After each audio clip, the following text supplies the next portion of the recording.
Hello students, welcome to my channel study with Srishti. पिछले lecture में आप लोगों ने परफेक्ट स्क्वायर के बारे में पढ़ा था। हमने परफेक्ट स्क्वायर पे डिस्कशन किया था, जो कि सीएसआईआर नेट में जनरल एप्टीट्यूड में पूछा जाता है। ये बहुत ही इंपॉर्टेंट टॉपिक था, ठीक है। अगर आपने वो वीडियो नहीं देखा है तो आप मेरे यूट्यूब चैनल पे जाके देख सकते हैं।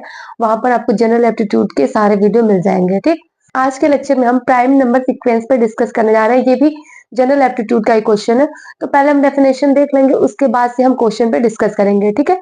तो चलिए वीडियो को कंटिन्यू करते हैं कि प्राइम नंबर सीक्वेंस क्या होता है। Prime number sequence is a sequence that start prime number and prime number are these which have only two factors, that is one and itself.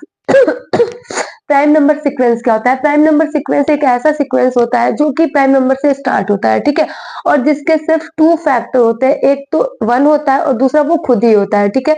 Prime number के only two factors होते हैं, एक one होता है और एक वो खुद होता है, वन एंड इटसेल्फ, ठीक है। इसका एग्जाम्पल क्या है? 2, 3, 5, 7, 11 एटसेट्रा, ठीक है। कि जब हम टू का फैक्टर करेंगे तो एक तो वन होगा और एक टू ही होगा, फिर थ्री का करेंगे तो वन और थ्री होगा, फाइव का करेंगे तो वन और फाइव होगा। मतलब जो प्राइम नंबर के फैक्टर होते हैं वो वन होता है और खुद वही नंबर होता है, ठीक है। तो उसे ही हम क्या बोलते हैं? प्राइम नंबर सीक्वेंस बोलते हैं। तो इसको नोट करिए, फिर आगे बढ़ते हैं। अब देखिए जो नेक्स्ट है वो क्या है? Reversal sequence. रिवर्सल सीक्वेंस क्या होता है? In this sequence reversing each term will give sequence, ठीक है। मतलब कि रिवर्सल सीक्वेंस क्या होता है? कोई सीक्वेंस दिया होता है, ठीक है, जब हम उसको उल्टा करके लिखते हैं तो एक और सीक्वेंस हमें मिलता है, ठीक है। देखिए यहाँ पर 71 है, 02 है, 32 है, 62 है, 92 है। जब हम इसको उल्टा करके लिखेंगे तो ये थ्री के डिफरेंस में सीक्वेंस बनेगा। देखिए यहाँ पर क्या है कि यार 71 को उल्टा लिखे, अगर हम 17 करें 17 हो गया, 02 को 20 लिख दिए, फिर 32 का जब हम रिवर्स किए तो 23 हो गया, 62 को रिवर्स किए 26 हो गया, और 92 को जब हम रिवर्स किए तो 29 हो गया, ठीक है। तो देखिए ये हमारा एक सीक्वेंस बन रहा है थ्री के डिफरेंस में, give sequence with difference of three. यहाँ पर 17 है, थ्री ऐड करेंगे 20, थ्री ऐड करेंगे 23, फिर थ्री ऐड करेंगे 26 और थ्री ऐड करेंगे तो 29 मिल गया। मतलब कि देखिए यहाँ पर एक सीक्वेंस दे रखा था, जब हम उसको रिवर्स करके लिखे तो हमें एक नया सीक्वेंस मिला है और थ्री के डिफरेंस में वो सीक्वेंस मिला है, ठीक है। तो इस टाइप के सीक्वेंस को हम क्या बोलेंगे? रिवर्सल सीक्वेंस बोलेंगे। तो इसको भी नोट करिए, फिर आगे बढ़ते हैं। अब देखिए फिबोनाची सीक्वेंस क्या होता है? ये बहुत ही इंपॉर्टेंट सीक्वेंस है। इसका डेफिनेशन क्या है कि sequence whose first two terms are one one and each subsequent term is sum of previous two term. मतलब फिबोनाची सीक्वेंस में क्या होता है कि कोई सीक्वेंस दिया होता है जिसका first two terms one one होता है, ठीक है। उसके बाद का जो जितना भी टर्म होता है वो प्रीवियस वाले को ऐड करके बनता है, ठीक है। जैसे यहाँ पर देखिए एग्जांपल में क्या है? वन वन, पहला दो टर्म वन वन है, उसके बाद से देखिए जब हम इसको ऐड किए वन वन को तो टू बचा, नेक्स्ट वाला जो टर्म है वो प्रीवियस वाले टर्म को ऐड करके बनता है, ठीक है। फिर नेक्स्ट क्या है कि वन और टू को ऐड किए तो थ्री हुआ है, फिर टू थ्री फाइव हो गया, फिर थ्री फाइव एट हो गया, फिर एट और फाइव को ऐड किया तो 13 हुआ, फिर 13 और 8 को जब हम ऐड किया तो कितना हो गया? 21 हो गया, ठीक है। यानी कि फिबोनाची सीक्वेंस में क्या होता है? ऐसा सीक्वेंस जिसका first two terms one one होता है, बाकी जितने भी टर्म होते हैं वो प्रीवियस वाले टर्म को ऐड करके बनते हैं, ठीक है। तो वो फिबोनाची सीक्वेंस है। जब भी इस टाइप का सीक्वेंस दिया हो तो हम इसको जान जाएंगे कि ये फिबोनाची सीक्वेंस है। तो इसको नोट करिए, फिर नेक्स्ट देखते हैं। अब देखिए जो अगला है वो क्या है कि सी एंड टेल सीक्वेंस, ठीक है। ये क्या होता है कि the sequence which is right in the form as we read previous term. अगर वो इस टाइप के टर्म में दिया होता है वो सी एंड टेल सीक्वेंस होता है। जैसे एग्जांपल में क्या है कि 2 1 2 1 1 2 3 1 1 2 एंड सो ऑन, ठीक है। देखिए इसमें क्या होता है कि फर्स्ट टर्म क्या है? हमारा टू है, ठीक है।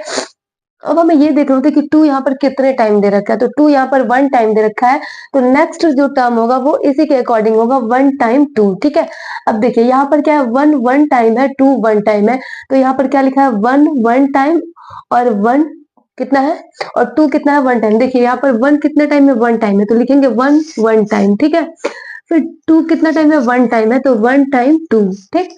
फिर यहाँ पर नेक्स्ट क्या होगा कि वन कितने बार है? थ्री बार है, यानी कि थ्री टाइम है, तो थ्री टाइम वन होगा, तो यहाँ पर थ्री टाइम वन हो गया। और टू कितने टाइम है? वन टाइम है, तो कितना होगा? वन टाइम टू, ठीक है। तो ये बहुत ही इजी सीक्वेंस है।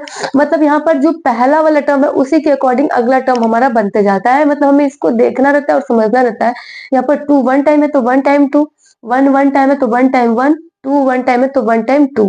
फिर यहाँ पर वन कितने टाइम है? थ्री टाइम है, थ्री टाइम वन, तो कितना होगा? थ्री टाइम वन, और टू वन टाइम है तो one time two and so on.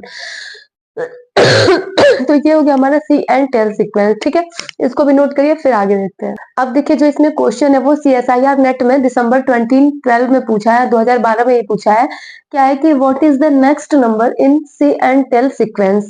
हमें इसमें अगला टर्म बताना है, अगला इसका नंबर क्या होगा वो बताना है, ठीक है। तो यहाँ पर दिया 1 1 1 2 1 1 2 1 1 1 1 1 2 2 1 एंड सो ऑन, ठीक है। तो हमें इसके अकॉर्डिंग नेक्स्ट टर्म इसका बताना है कि क्या होगा। तो यहाँ पर देखिए, यहाँ पर स्टार्टिंग में 1 दिया, अब 1 कितने टाइम दिया, 1 1 टाइम दिया, तो यहाँ पर क्या लिखा है 1 टाइम 1, ठीक है। अब देखिए यहाँ पर 1 कितने टाइम है, 2 टाइम। दो बार यहाँ पर 1 है ना, 2 टाइम 1 यहाँ पर लिख दिया, ठीक है। अब देखिए यहाँ पर 2 कितने टाइम है, 1 टाइम है, 1 भी 1 टाइम है, तो 1 टाइम 2 1 टाइम 1, ठीक है। उसके बाद से देखिए 1 कितने टाइम है, यहाँ पर 1 टाइम है ना, तो यहाँ पर देखिए 1 टाइम 1 हो गया, ठीक है। उसके बाद से 2 कितने टाइम है, 1 टाइम है, तो 1 टाइम 2 हो गया। और यहाँ पर 1 कितने बार है, 2 बार है, तो 2 टाइम 1। समझ में आया ना। मतलब ये बहुत ही इजी है, बस फर्स्ट वाले को देख के उसके अकॉर्डिंग नेक्स्ट टर्म बनाना है ना। अब इसका अगला टर्म पूछ रहा है कि इसका अगला टर्म क्या होगा, तो यहाँ पर देखिए 1 कितने बार है, 3 बार है, यानी कि 3 टाइम 1 आ रहा है, तो 3 टाइम 1 हो जाएगा, ठीक है। उसके बाद से 2 कितने टाइम है, 2 टाइम है, तो कितना होगा 2 टाइम 2। और यहाँ पर 1 कितने टाइम है, 1 टाइम है ना, तो 1 टाइम 1, यही हमारा आंसर हो जाएगा। 1 यहाँ पर 3 टाइम है, तो 3 टाइम 1, 2 2 टाइम है, तो 2 टाइम 2, 1 1 टाइम है, तो 1 टाइम 1। ये हमारा इसका आंसर हो गया 3 1 2 2 1 1, ठीक है। तो देखिए ये बहुत ही इजी क्वेश्चन था, ये हमारा दिसंबर 2012 में पूछा था, तो इसको नोट करिए, फिर आगे बढ़ते हैं। अब देखिए जो अगला क्वेश्चन है वो दिसंबर 2014 में पूछा है, CSIR नेट का ये भी क्वेश्चन है। What is the next term in sequence 7 11 13 17 19 23 and 29, ठीक है। इसके बाद का हमें टर्म बताना है कि क्या होगा, ठीक है। ऑप्शन ए है 37, ऑप्शन बी है 35, ऑप्शन सी है 31 एंड लास्ट ऑप्शन है 33।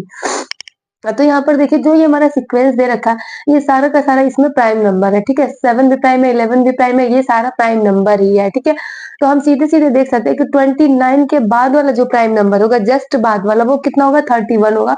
तो ऑप्शन सी हमारा करेक्ट हो जाएगा, 31, ठीक है। तो इसमें कुछ नहीं करना था, सिर्फ ये देखना था कि ये सीक्वेंस जो है वो किस टाइप का है, तो इसमें सब के सब प्राइम नंबर दे रखे हैं, तो 29 के बाद वाला जो प्राइम नंबर होगा वो हमारा 31 होगा, तो ऑप्शन सी इसमें करेक्ट हो जाएगा। तो इसको नोट करिए, फिर आगे बढ़ते हैं।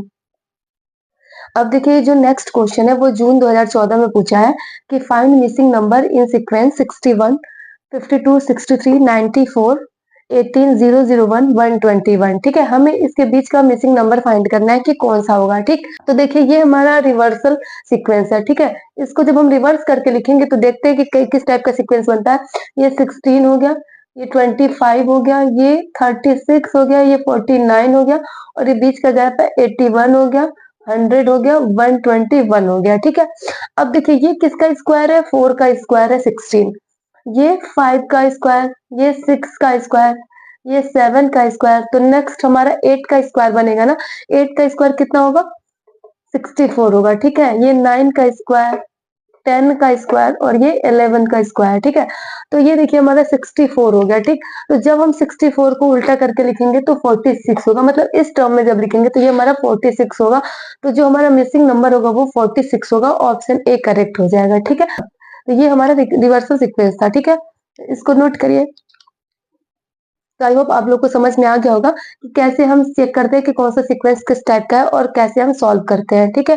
तो आज के लिए बस इतना ही, फिर मिलेंगे कल नए वीडियो के साथ। Thanks for watching my video.